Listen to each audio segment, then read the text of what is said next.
അങ്ങനെ ദിവസങ്ങളും മാസങ്ങളും കഴിഞ്ഞു. അവരുടെ പഠിത്തമൊക്കെ കഴിഞ്ഞു.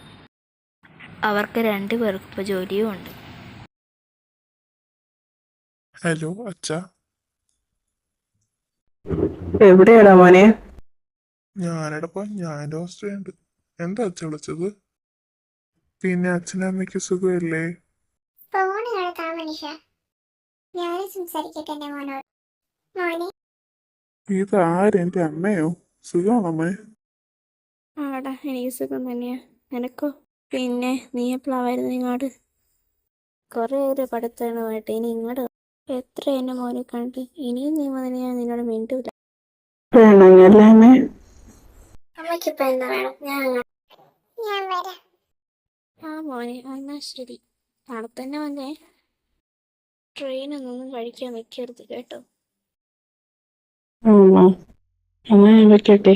ബൈ. നാളെ കണ്ടു. Call end. പോയി കണ്ട് നാളെ ഞാൻ പോവാന്ന് പറഞ്ഞാലോ? പറയാം. The next day, Vicky meet Durga. Durga, ഇന്ന് ഞാൻ നാട്ടിലേക്ക് പോവാണ്. ഇനി സീസൺ അവിടെ അതെന്താ പെട്ടെന്ന്? അതൊന്നുമില്ലടോ, അച്ഛനും അമ്മയ്ക്ക് എന്നെ കാണണമെന്ന് പറഞ്ഞു. അപ്പോൾ പോകാൻ ഓർത്തു. എന്തായാലും കുറച്ച് ദിവസം കഴിയേണ്ടി വരും. എന്നാ ബൈ. ഇനി വൻ വെക്കണം. വിളിച്ചിട്ടോ? ആടി, ഞാൻ ഫ്രീ ആകുമ്പോഴൊക്കെ വിളിക്കാം. എന്നാ ബൈ.